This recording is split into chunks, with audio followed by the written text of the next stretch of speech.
얼마나 배웠길래 한자부터 쓰냐고요? 그건 아니고요. 제가 짧지만 짧고 길면 길 수도 있는 40년 인생을 살면서 사자성어 외우는 게 몇 개 없는데요.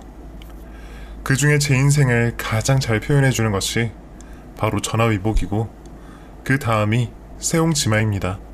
어르신들이 흔히 인생 오래 살고 볼 일이라고들 하시는데 저도 그런 걸 느끼며 하루하루 살아가고 있어요. 사실 저는 태생부터가 흙수저였어요. 아니 엄밀히 말하면 수저 자체가 없었습니다. 부모님한테 물려받은 것은 그냥 몸뚱이 하나뿐이었어요. 남의 집 식모살이 하는 엄마 밑에서 주인집 눈치 보며 살았죠. 아빠는 전기소리를 하셨지만 보증을 잘못 써서 매일 빚만 갚다가 공사장 전전하던 도중에 추락해서 돌아가셨어요. 지금이야 공사장에서 안전이 중요하지만 여전히 사고가 일어나잖아요. 아무래도 40여 년 전엔 더 심했겠죠. 공사장 안전이 지금보다 못하던 시절이고 사고 보상이란 것도 주먹구구식이라서 아빠가 돌아가시고 나서 문제가 많았나봐요.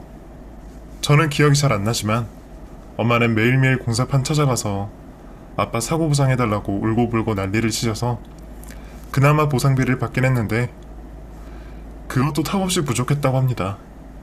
그러니 과부로 아이를 키우는 엄마는 얼마나 힘드셨겠어요. 그런데 더 큰 문제는 그때 뱃속에 제 동생이 있었다는 거예요. 아빠는 돌아가셨지. 저는 아직 어린아이였지. 뱃속에 아이는 있지. 지금 어른이 되어서 그때 당시 엄마를 생각해보면 얼마나 힘들었을지 가늠도 안 됩니다. 어쨌든 힘들어하는 엄마는 어린 저와 부푼배를 부여잡고 외갓집에서 지내셨다고 해요. 당시에 외할머니도 몸이 안 좋고 집안 사정이 어려운 터라 엄마가 와도 딱히 돌봐주기도 힘드셨다고 합니다. 엎친 데 덮친 격이었겠죠. 그래도 가족이란 게 어렵고 힘들어도 서로 돕고 어떻게 메꿔주다 보니 그럭저럭 보낼 수 있었다고 합니다. 그 사이에 제 동생도 태어났고요. 제 어린 시절 기억엔 그냥 허허벌판에 공사트럭 왔다 갔다 하고 판자촌이 덕지덕지 몰려있고 그 좁은 골목 사이사이에 오줌 냄새나고 부부싸움 하는 소리, 애들 뛰어다니며 노는 소리, 거의 이런 기억뿐이네요. 한마디로 달동네 판자촌에 살았던 거죠. 그렇게 유년 시절을 보냈지만 저에게 기억은 거의 없어요. 아마 밖에 나가길 싫어해서 그랬나봐요. 그냥 그 골목길이 싫었고 골목에서 나는 쾌쾌한 냄새도 싫었고 동네 사람들의 무기력하고 도끼 어린 표정들이 싫어서 그랬던 것 같아요. 계속해서 외갓집에 계실 수도 없고 저도 점점 커가고 하니까 엄마는 다시 식모살이를 시작하셨습니다. 그런데 여기서부터 조금 살림이 피기 시작했어요. 주인집 아주머니가 엄청 좋은 분이셨어요. 제 기억에도 좋은 필통이나 연필 같은 걸 저한테 선물로 주시기도 하고 저를 친딸만큼 이뻐해 주셨거든요. 솔직히 식모가 자기 딸 데려와서 집에 두면 싫어할 법도 하잖아요. 근데 주인집 아주머니는 제가 오면 오히려 엄청 좋아하셨어요. 아마도 그 집엔 아이가 없어서 그랬던 것 같아요. 그래서 저희가 오면 엄청 이뻐하셨고 그 집에 가서 있는 게 너무나도 즐거운 시간들이었습니다. 근데 저뿐만 아니라 엄마도 행복했었나봐요. 다행히 집주인 아줌마하고 쿵짝이 잘 맞으셔서 친자매처럼 지내시는 것 같았어요. 무엇보다 더 좋았던 건 그 아줌마 덕분에 엄마가 돈을 엄청 벌으셨다는 겁니다. 그게 뭐냐면 바로 주식이었어요. 지금이야 주식 투자가 당연하고 이상한 일이 아니지만 그때만 해도 주식하면 투기라고 생각했고 주식이나 부동산을 한다고 하면 복부인이라고 욕할 때였잖아요. 근데 집주인 아줌마가 우리 엄마에게 주식을 사, 은행 이자보다 더 벌 수 있어 이러셨다고 해요. 솔직히 그때만 해도 은행 이자로도 먹고 사는데 지장이 없었지만 엄마는 당장 한 푼이 아쉬울 때라 목돈도 없고 그래서 주인 아줌마 따라서 주식을 좀 사셨는데 그것들이 많이 올랐다고 해요. 지금으로 치면 분산 투자라고 해야 하나? 어쨌든 번 돈으로 다시 부동산에 투자하고 또 주식에 투자해서 제법 돈을 많이 버셨다고 합니다. 이렇게 이야기하면 무슨 떼돈을 버신 줄 아는데 그런 게 아니라 정말 찢어지게 가난한 상황을 벗어날 정도였죠. 한마디로 헐벗고 살다가 그나마 삼시세끼 해결할 수 있게 살림이 핀 거죠. 그래도 어디겠어요. 엄마에겐 그 집 아줌마가 하늘이고 은인인 셈이죠. 이때 처음으로 달동네 판자촌 집에서 벗어나 평범한 빌라집에서 가족들이 함께 살 수 있었어요. 확실히 거주 환경이 바뀌니까 그간 느꼈던 무기력증, 우울증 이런 것도 많이 사라지고 저희 가족 모두가 밝아지는 느낌이 들더라고요. 그래서 지금까지도 엄마는 그 집 아줌마 이야기만 나오면 빙그레 웃으시면서 감사하고 또 감사하다고 말씀하십니다. 어쨌든 그 일이 있은 후에 우리 집 살림이 조금씩 나아지면서 엄마는 저를 소위 말하는 파락군 근처 동네 학교에 억지로 입학을 시켰어요. 솔직히 말하면 파락군도 아닌데 근처 산다는 이유만으로 치맛바람 불고 허파에 바람 들어간 아줌마들이 득실된 기억도 나네요. 누워서 침 뱉기였지만 엄마도 그런 치맛바람 아줌마들 중에 한 명이었겠죠. 그전에는 하루하루 먹고 살기 바빠서 저희 공부나 학업에 그다지 엄마가 관심이 많지는 않았는데요. 하지만 주식 투자로 어느 정도 여유가 생기니 바로 학원이며 과외며 온갖 공부를 시켜주시더라고요. 엄마도 당연히 자식 잘 되길 바라는 마음에 억지로 저를 학교에 밀어넣으셨을 텐데 아무래도 태생부터 배운 게 없는 터라 노력을 해도 공부를 제대로 따라갈 수가 없는 거예요. 그도 그럴 것이 어렸을 때부터 책 한 권 끝까지 읽었던 기억이 없는 저랑 제 동생이 갑자기 몇 시간씩 앉아서 공부를 하려고 했으니 얼마나 힘들었겠어요. 물론 이 부분은 아직도 엄마가 미안해 하시긴 하지만 밥벌이 하시느라 바쁘셨다는 것을 알기에 딱히 불만은 없었어요. 게다가 이미 날 때부터 금수저, 은수저인 애들과 사고 방식이나 생활 방식이 달라서인지 어울리지도 못하고 그렇게 중학교, 고등학교까지 진학하게 됐어요. 어렸을 때부터 해외여행 다니고 백화점 쇼핑하고 자기가 하고 싶은 욕망을 마음껏 실현하고 자란 학교 친구들과 저의 괴리감은 정말 하늘과 땅 차이였어요.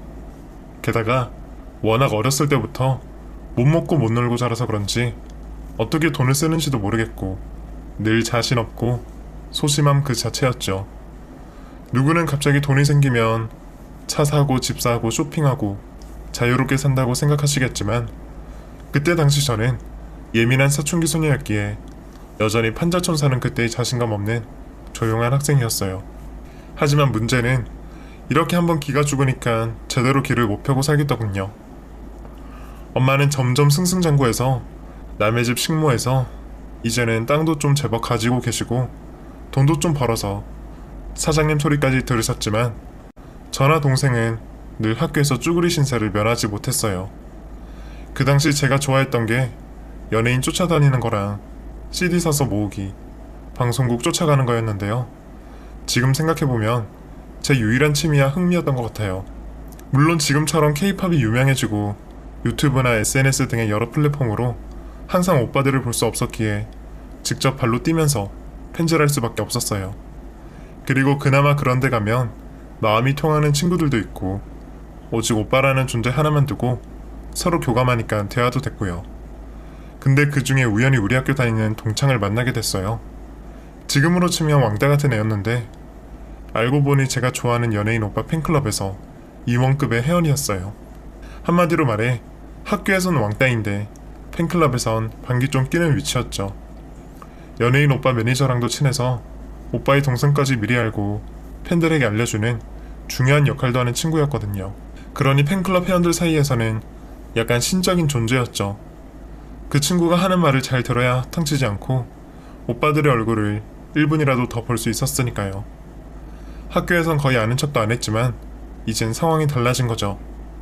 오빠와 가까워지려면 그 친구 도움이 필요했으니까 저도 그 친구에게 잘 보이려고 노력했고 그 친구 역시 저를 싫어하는 눈치는 아니었습니다. 솔직히 저도 학교에서 그리 사교성이 좋은 친구는 아니었으니까 서로 비슷한 처지끼리 돕고 의지하며 학교 생활을 했습니다. 근데 그 친구를 알면 알수록 뭐랄까 옛날 우리 집 보는 것 같았어요. 집도 가난하고 친구 아빠는 몸도 안 좋으시다고 하더군요. 그래서 현실 도피식으로 연예인에 빠졌다고 하는 거예요. 왠지 그 마음이 공감이 되어 신경이 쓰이더라고요. 그래서 나름 뒤에서 잘 챙겨주었어요. 제가 가지고 있는 물건 중에 좋은 것도 나눠주고 못 쓰는 것도 있으면 주기도 하고 은근히 제 걸 탐내기도 하면 남는 거라면 아낌없이 줬어요. 그때마다 그 친구는 엄청 고마워하면서 저에게 고맙다는 표현을 하곤 했어요. 고마워. 이거 정말 필요했던 건데 매번 너한테 신세만 지고 미안해. 무슨 말이야. 친구끼리 당연한 건데. 어차피 나도 안 쓰는 물건이니까 부담 안 가져도 돼. 어차피 서로 좋은 게 좋은 거였으니까 이렇게 돕고 지낸다고 생각했죠. 그러면서 친구와 저는 너무나도 가까워졌고 나중엔 소위 말하는 베프, 단짝이 되었죠. 학교 끝나면 바로 방송국 공개방송 쫓아다니고 오빠 스케줄 따라다니다 보니 이 친구랑 거의 24시간을 붙어있게 되었어요. 그러던 어느 날 그 친구가 점점 오빠 공개방송에 가는 걸 피하더라고요. 어차피 팬으로 활동하려면 교통비, 식비 등도 들어가는 터라 제가 다 내주고 있었거든요. 그러니 돈이 부족해서 그러는 것 같진 않고 무슨 다른 이유가 있어서 피하는 것 같더라고요. 물론 제 입장에서는 쓸데없이 나갈 데가 없어서 돈 굳어서 좋긴 한데 뭔가 재미가 없는 거예요. 사실 이때 당시 제 유일한 낙이 오빠들 얼굴 보는 거였거든요. 그래서 한번 날 잡고 학교에서 그 친구를 만났을 때 물어봤죠. 너 요즘 무슨 일 있니? 요즘 공개방송도 안 오고 다른 팬클럽 가입한 거 아니야? 아니야, 그런 건 절대로 아니고 미안해. 나 요즘 다른 데 관심이 생겨서 나중에 너한테 이야기하려고 했어. 그게 뭔데? 나 사실 남자친구 생겼거든. 이러더라고요. 지금 생각해보면 별것도 아닌데 그땐 괜히 배신감을 느꼈어요. 서로 가장 친한 친구인데 뭔가 우리 둘 사이에 불청객이 낀 느낌이라 기분이 상했죠. 참 철없던 시절이었죠. 그래서 그 친구에게 절교 선언을 했죠. 그 친구는 울고불고 난리가 났고 하루는 용서를 구하겠다며 한 번만 만나달라고 해서 못 이기는 척하고 나갔죠. 친구 사이라곤 했지만 제가 거의 다 책임지고 끌어주는 터라 약간은 갑과 을의 관계 비슷했거든요. 그래서 저한테 싹싹 빌 거라 생각하고 약속 장소에 나갔는데 너무 충격을 받았어요. 그 친구가 미안하다며 자신의 남자친구를 데리고 나온 거였어요. 알고 보니 남자친구 사귀느라 연예인 팬지를 못했다며 사과 겸 소개시켜줄 겸 데리고 나왔다고 하더군요. 근데 저에게 그게 큰 사건이 됐어요. 왜냐면 제가 그 남자친구에게 반해버렸거든요. 솔직히 남자친구 사귄다고 했을 때 이 친구 조건이 그닥 좋지 못해서 사귀는 남자친구가 잘생겼을 거라고는 전혀 생각하지 않았거든요. 근데 요즘 소위 말하는 꽃미남 아이돌처럼 친구의 남자친구는 정말 잘생겼더라고요. 그러니 집에 와서도 그 남자친구 얼굴만 생각나는 거예요. 죽을 듯이 쫓아다니는 무대 위 연예인 오빠보다 오히려 내 옆에서 나를 돌봐줄 것 같은 현실 속 그 남자가 더욱 끌리게 된 거죠. 그러면 안 되는 줄 알면서도 저는 그 친구 몰래 친구의 남자친구에게 연락을 했고 그렇게 어찌저찌 우리 몰래 사귀게 되었어요. 물론 욕하실 분들이 많다는 거 잘 알고 있습니다. 지금 생각해도 욕먹어도 싸죠. 하지만 그땐 철없던 시절이었어요. 그땐 그게 세상의 전부인 줄 알았어요. 꼬리가 길면 밟힌다는 말 있잖아요. 조심한다고 그렇게 주의를 했는데도 결국 친구에게 우리 둘이 함께 있는 모습을 발각이 되었었어요. 당연히 그 친구는 제가 남자친구를 뺏어갔다는 사실을 알고 노발대발 화를 내며 아주 난리를 부렸죠. 널 친구라고 생각한 내가 미쳤지. 다시는 쳐다도 보지 마.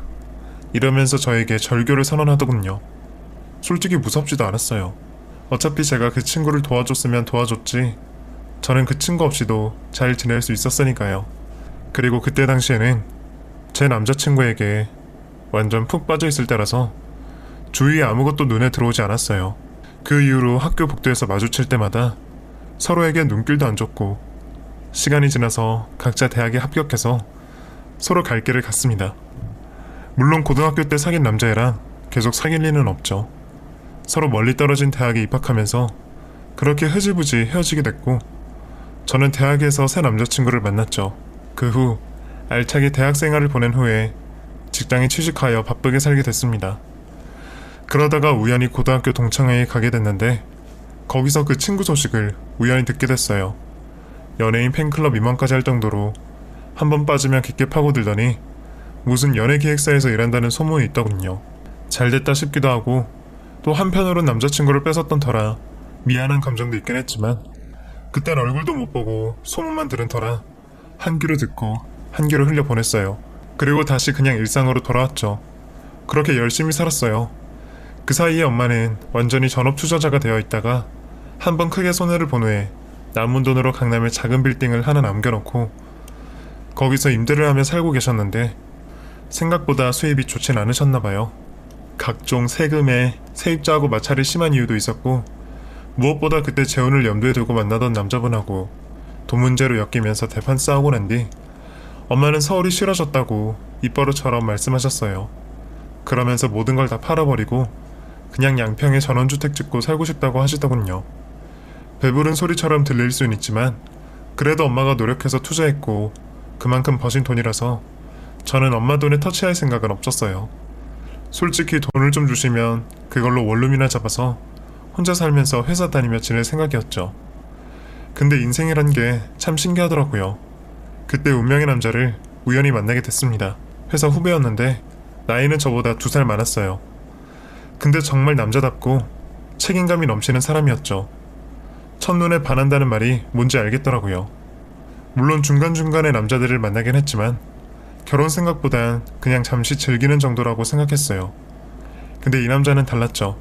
평생을 함께해도 되겠구나라는 믿음이 강했습니다. 하지만 제 남자친구의 집안 형편이 좋지 않았어요. 지금은 그런 게 덜하지만 그 당시에는 남자가 결혼하면 무조건 집을 해와야 한다는 인식이 강했어요. 그때 제 남자친구는 거의 쓰러져가는 원룸에 혼자 살고 있었던 터라 전혀 기대할 수 있는 상황이 아니었죠. 그래도 남자친구와 점점 관계가 깊어지니까 자연스럽게 결혼과 우리의 미래를 생각하게 되었고 당연히 남자친구는 돈이 없어 저와의 결혼을 망설이더라고요. 그래서 엄마에게 부탁했죠. 이 남자와 평생을 하고 싶으니까 신혼집만 마련해 달라고요. 엄마도 어차피 복잡한 서울이 싫다고 하셨으니 제 제안을 나쁘게 받아들이지 않을 것 같았어요. 엄마, 강남에 있는 빌딩 팔고 엄마 쓰실 만큼 쓰고 남은 돈으로 우리 신혼집 하나 해주면 안 돼?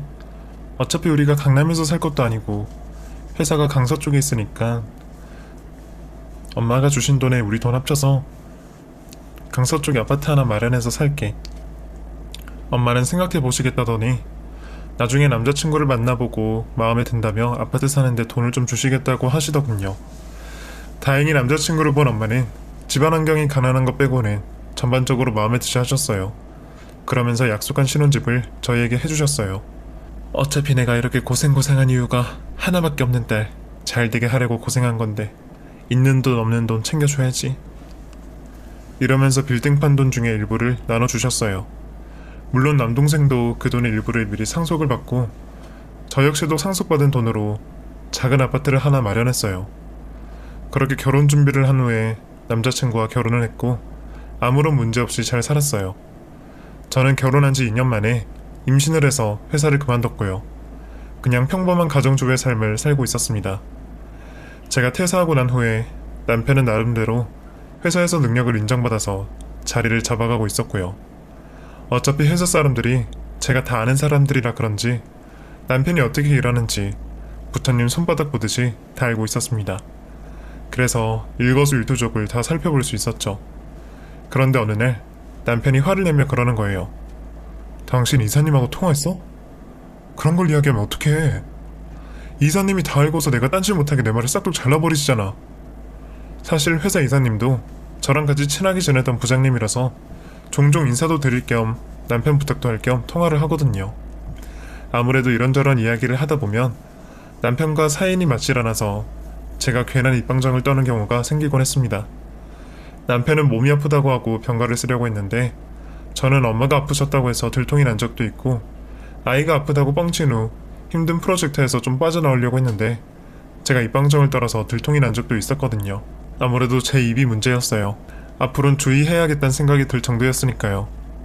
어쨌든 그 일이 있고 난 후에 남편과 많이 냉랭해지긴 했어요.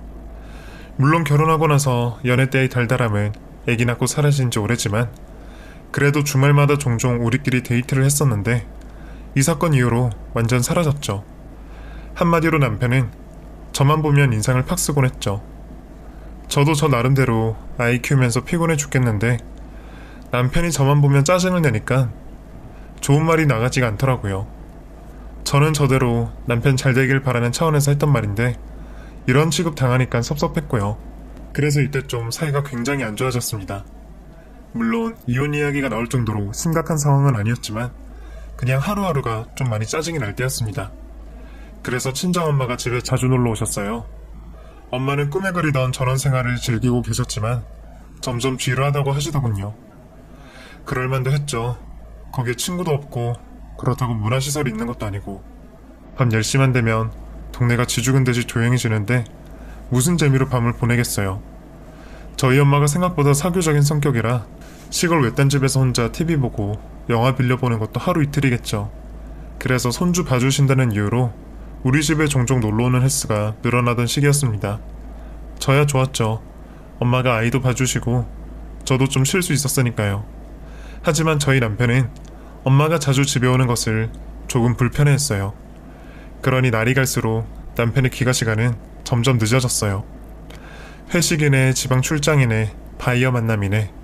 업무가 바쁘다고 말을 하는데 처음에는 이해가 안 갔습니다. 그래서 회사 동료들에게 물어봤더니 요즘 남편이 자진해서 업무를 맡아 추진하고 있다는 거예요. 특히 외부로 나가는 업무를 자진해서 한다는 말에 조금은 섭섭하더군요. 이 사람 집에 오기 싫어서 일부러 이러나? 이런 생각까지 들었으니까요. 그러다가 그날도 엄마랑 마트에서 장을 보고 집으로 걸어오고 있었어요. 근데 고급차를 뒤에서 박았는지 앞차 여성 운전자와 뒷차 남성 운전자가 싸우고 있더군요. 처음엔 그런가 보다 했어요. 그런 거 하루 이틀 보는 게 아니니까요. 근데 여성이 운전하는 고급차가 남편이 평소에 갖고 싶어하는 차종과 똑같더군요. 실물로 보는 것은 처음이라 유심히 쳐다보면서 지나가고 있었습니다. 근데 접촉사고가 난 것은 아니고 대충 이야기를 들어보니 앞차 여성 운전자가 아무 이유 없이 급정거를 해서 뒷차 남성 운전자가 놀랐고 보복운전이냐고 항의하는 내용이었어요. 그러다가 그 차 옆에서 싸우고 있는 여자를 봤는데 어디서 본 듯한 것처럼 낯이 굉장히 익은 거예요. 그런데 자세히 들여다보니 여고 시절 얼굴이 남아있더군요. 네, 맞아요. 바로 그 친구였어요. 저랑 같은 연예인을 쫓아다니며 추억을 나눴던 바로 그 친구였죠. 너무 반갑더라고요. 고등학교 졸업 이후로 무슨 연예기획서 다닌다는 소문만 얼핏 들었는데 이런 곳에서 만날 거라곤 상상도 못했으니까요. 오랜만에 본 친구는 까딱 잘못하면 못 알아볼 정도로 정말 이뻐지고 스타일이 멋있어졌더군요. 그래서 아는 척을 하려고 했는데 순간 멈칫했습니다. 왜냐면 제가 그 친구의 남자친구를 뺏었던 기억이 있었으니까요. 마지막에 굉장히 사이가 안 좋게 헤어진 기억이 나서 혹시 나를 불편해할까봐 걱정이 되었어요. 그래서 아는 척 할까 말까 고민하다가 결국에는 그냥 발길을 돌렸어요. 옆에 있던 엄마도 왜 이래? 접촉사고 난 거 처음 봐? 뭐 이렇게 꾸물거려? 이러시길래 그냥 먼발치에서 본 걸로 만족하고 집으로 돌아왔어요. 그리곤 오랜만에 일찍 들어온 남편하고 저녁을 함께 먹다가 여고 동창을 만난 이야기를 꺼냈죠. 수십 년 만에 만났는데 하필이면 접촉사고 났을 때 봤지 뭐야. 아는 척하기가 쑥스럽더라고. 그래서 그냥 모르는 척하고 왔어. 엄청 친했나봐. 그럼 친했지. 근데 아무리 친했어도 너무 오랜만에 만나니까 딱히 할 말도 없고 그렇더라. 잘했네. 아는 척해서 뭐해. 고등학교 때 친했으면 그걸로 끝이지. 남편도 대수롭지 않게 듣고 넘기는 거였습니다. 그런데 참 신기하죠.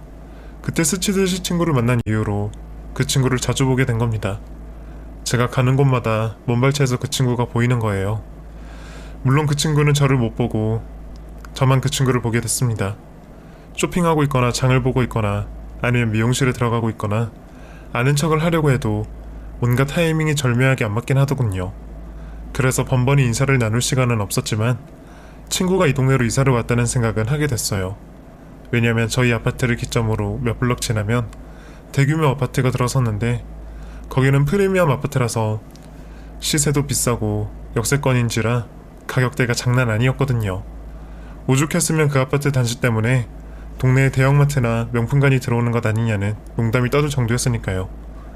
소문에 의하면 돈은 있는데 강남권에서 살 이유가 없는 솔로족들이 대거 이 아파트로 몰려왔다고 하더라고요. 그때만 해도 동네 아줌마들끼리 입방아 찢나 보다 이렇게 생각하고 말았는데 그 친구하고 다니는 모습을 보니 어느 정도 맞는 말 같긴 했어요. 그래도 무슨 인연일까 싶더라고요.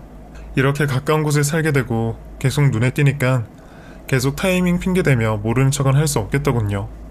그래서 다음에 만나면 무조건 아는 척을 하려고 했습니다. 기회는 생각보다 빨리 왔어요. 그날도 마트에서 장을 보고 있는데 어디서 좀 소란스런 소리가 들리더군요. 고개 돌려서 보니 그 친구가 마트 점원하고 말다툼을 벌이고 있는 거예요. 아는 척을 하려고 할 때마다 누군가랑 싸우고 있으니 다가가긴 애매하고 제가 옆에서 주춤거리고 있는데 마트 직원이 친구를 도둑으로 몰고 있는 겁니다. 친구는 당연히 아니라면서 언성을 높이고 있었고요. 그래서 제가 나서서 아니 고작 과자 한 봉지 훔쳤겠어요?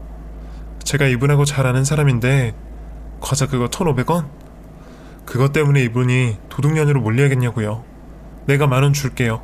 그럼 됐어요? 이러면서 중재에 나섰습니다. 친구도 제가 갑자기 끼어드니까 놀랐는지 눈이 동그래지더니 이내 기운을 받아서 언성을 높였죠. 마트 직원은 그게 아니라고 이래저래 중얼대더니 제가 옆에서 합세해서 거들어주니 그제서야 꼬랑지를 내렸어요. 그리고 자기가 오해했다며 순순히 친구를 보내줬습니다. 그렇게 수십 년 만에 오래된 제 여고동창과 마주하게 되었어요. 솔직히 이런 상황 속에서 만날 줄은 몰랐지만 어쨌든 어렸을 때 가까이 지냈던 친구랑 오랜만에 마주보고 앉아서 이야기를 나누니 옛날 생각나서 좋더라고요. 그 친구도 역시 저를 엄청 반가워하더군요. 오히려 그동안 보고도 모른 척했던 제가 바보처럼 느껴졌어요. 친구는 이것도 인연이라는 둥, 그동안 어떻게 지내냐는 둥 저에 대해 이것저것 물어보는 거예요. 오히려 제가 묻고 싶은 게 많았죠. 나야 이젠 그냥 평범한 아줌마지 뭐. 근데 너는 연예기획사 다닌다는 말은 얼핏 들었는데 진짜 그런가 보다? 패션이랑 너무 예뻐. 멋지고. 그랬더니 그 친구가 하는 말이 기획사 다니다가 용기 내서 아이돌 키운다고 독립을 했는데 쫄딱 망했다는 거예요. 그래도 그때 기획사 다니면서 쌓은 인맥으로 연예인들 개인 프로필 사진 찍어주면서 생활한다는군요. 수입은 겨우 입에 풀칠할 정도로 벌어서 자기도 힘들다고 하더라고요. 그래서 그때까지만 해도 정말 어렵게 사나보다 했는데 웬걸요. 알고 보니 그 친구는 이번에 새롭게 입주한 대단지 아파트 로얄층에서 살고 있는 겁니다. 놀라서 입이 다물어지질 않는 거예요. 흔한 말로 연예인 걱정은 하는 게 아니다 라는 말이 있던데 한마디로 연예인은 망해도 우리보다 잘 산다고 하잖아요. 근데 이 친구도 망했다는 수준이 저보다 곱절은 잘 살고 있더라고요.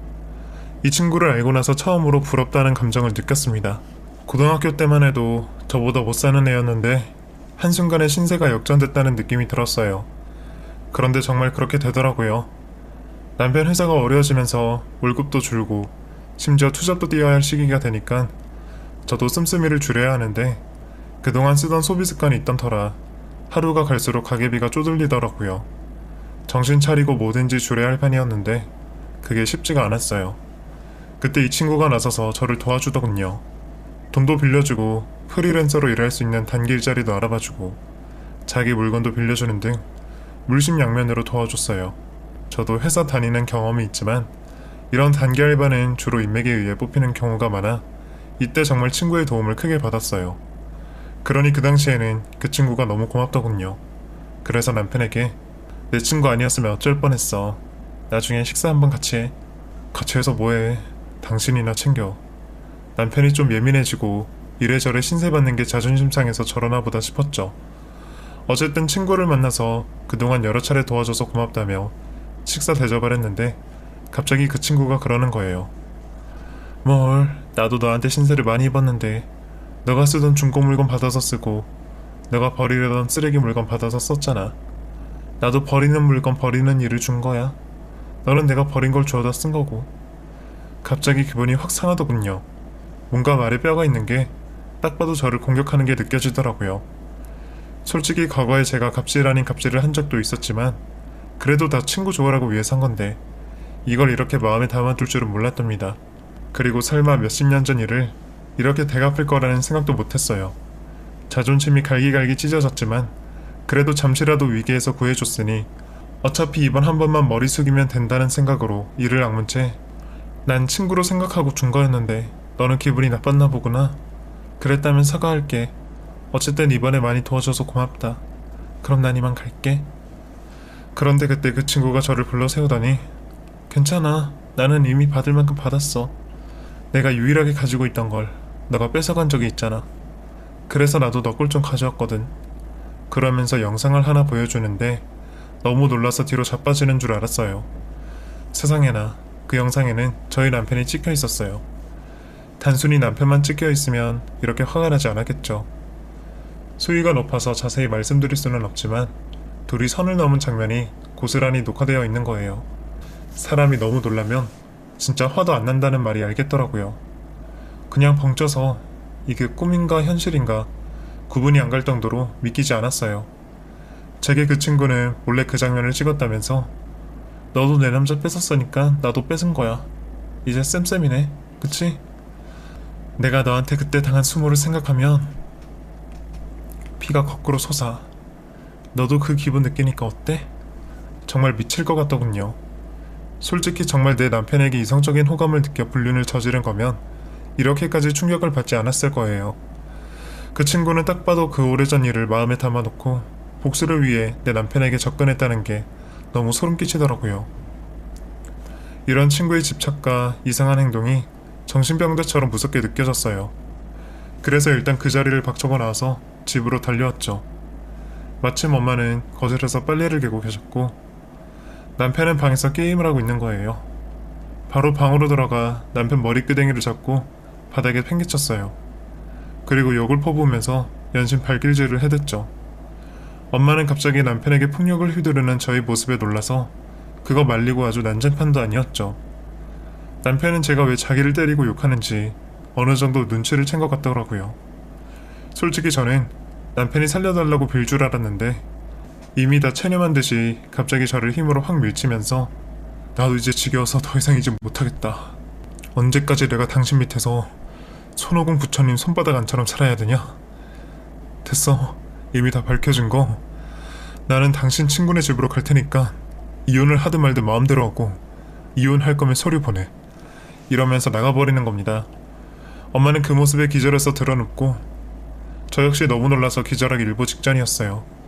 남편이 가끔 제게 짜증이나 투정은 부리긴 했지만 연애 때나 결혼할 때나 늘 저에게 맞춰주고 져주었는데요. 그런 제 남편이 저에게 이혼이라는 단어를 꺼내니 제정신으로 있을 수가 없더라고요. 너무 억울하고 분통했지만 여기서 제가 어떻게 할 수 있는 게 없었기에 그저 두 사람의 눈간에 놀아날 수밖에 없었죠.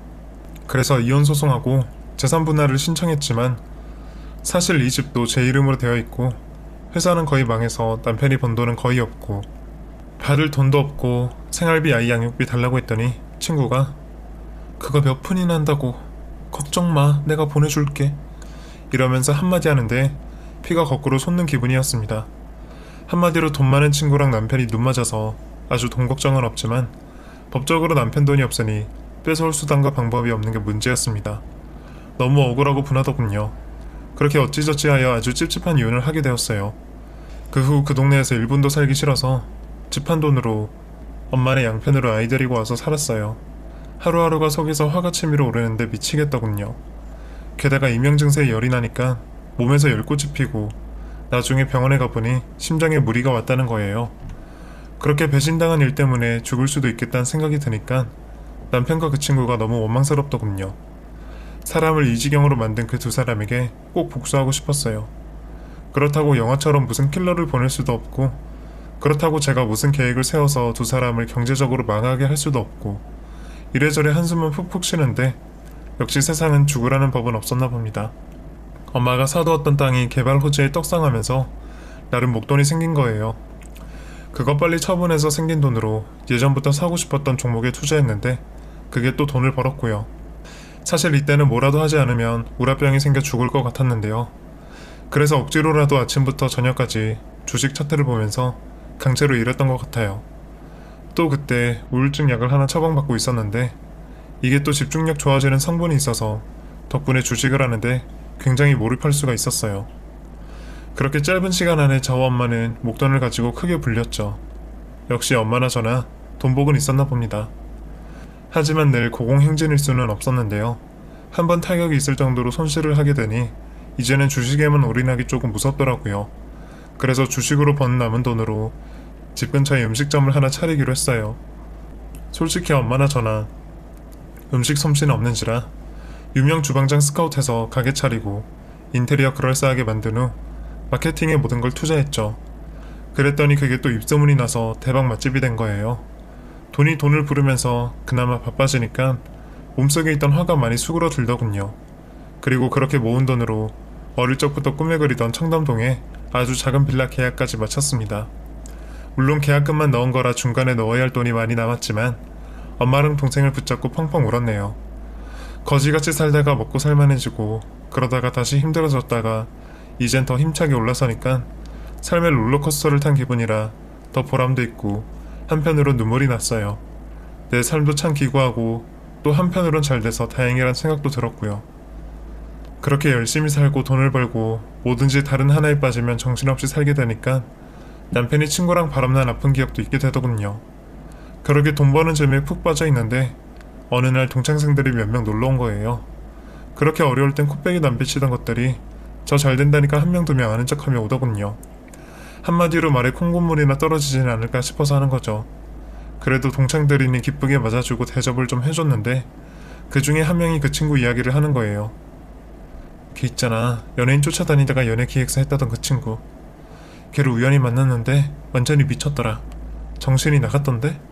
거의 무슨 막간애처럼 눈이 확 풀렸더라고. 이러는 거예요. 이게 무슨 소린가 싶었죠. 근데 그 친구뿐만 아니라 다들 그 친구가 정신적으로 문제가 생겼다고 하는 거예요. 하긴 저에게 복수를 한답시고 달려들었을 때도 눈빛이 좀 이상하긴 했고 보복 운전 때 싸우던 모습, 도둑년으로 몰리면서까지 과자를 훔쳤던 모습까지 왠지 느낌이 이상한 겁니다.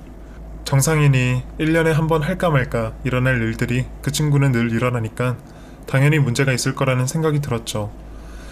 그래서 동생에게 부탁을 해서 이혼한 남편과 그 친구가 어떻게 지내는지 좀 알아봐달라고 했죠. 제가 나서면 친구가 제 얼굴을 아니까 들킬까봐 동생에게 부탁을 했어요. 그리고 정보를 알아온 동생 말이 너무 충격적이었습니다. 제가 남편과 이혼하고 여기 자리 잡은 지 4년 됐는데 그 사이에 많은 일이 있었더군요. 남편은 저랑 이혼 후 바로 그 친구랑 결혼을 했다고 하는데요. 이건 뭐 예상했던 일이라 크게 놀라지 않았어요. 그런데 1년도 채 되지 않아서 둘이 이혼을 했다고 합니다. 그리고 잘 다니던 회사는 이미 퇴사하고 지방의 무슨 이벤트 업체인가? 하여튼 전혀 관계없는 회사에서 지금 일을 하고 있다는 겁니다. 게다가 그 친구는 정신이 나갔는지 동네를 배회하는데 검은색 모자, 검은색 옷, 검은색 캐리어를 끌고 돌아다닌다는 거예요. 마치 장례식에 가는 여자처럼 온몸을 칭칭 감고 동네를 돌아다니니까 주민들 사이에서는 미친 여자라고 불리고 있다고 하더라고요. 당연히 사람들 눈에 띄어서 몇몇 사람은 경찰에 신고를 했는데 경찰서에 데려갈 명분이 없잖아요. 게다가 멀쩡한 자기 집 놔두고 길바닥에서 잔다는 겁니다. 정신이 완전히 나간 거죠. 한마디로 미쳐버린 겁니다. 그래서 안되겠다 싶어서 그 친구를 찾아가니 아니나 다를까 아파트 단지를 걸어오고 배회하고 다니더군요. 그래서 그 친구에게 저를 알아보겠냐고 했더니 갑자기 화를 막 내면서 저에게 꺼지라고 하더군요. 도저히 이래서는 안되겠다 싶어서 주변에 도움을 좀 요청했고 구청과 시청 사회복지과에 연락해서 도움 요청하고 방송국에도 SOS를 넣었습니다. 다행히 구청에서 이런 류의 환자들이 많다며 일단 보호를 해주겠다며 치료사의 환자로 보호 조치하겠다고 했어요. 물론 어느 정도 드는 비용은 제가 감당하겠다고 했죠. 어쩌면 제가 순수하게 그 친구를 위해 해줄 수 있는 처음이자 마지막 일이니까요. 그 친구 집을 뒤늦게 들어가 봤어요. 사실 그 친구가 말로만 아파트 로얄층에 산다고 했지 단 한 번도 가본 적이 없었거든요. 근데 아파트는 맞긴 한데 가장 작은 평수였고 그나마 그 안에는 온갖 쓰레기와 오물들이 덕지덕지 발라져 있더군요. 제정신이라면 도저히 살 수 없는 곳이었습니다. 거의 도제우리 축사 같은 곳에서 정신이 나간 채 살고 있었던 거죠. 그 친구는 보호소에 가는 내내 뭐라고 중얼거리면서 노래를 부르는데 그 노래는 그 친구랑 저랑 좋아했던 연예인 오빠의 노래였어요. 솔직히 왜 그 친구가 미쳐버렸는지 이유는 모르겠지만 어쩌면 아직도 머릿속엔 여고 시절 좋았던 그 시절이 펼쳐지고 있는지 모르겠네요. 어쨌든 그 친구가 건강해지길 바랍니다. 비록 저에게 상처를 줬지만 한편으론 저도 그 친구에게 상처를 줬으니까요. 너무 미안하고 또 한편으론 잘 되길 바라는 마음뿐이네요.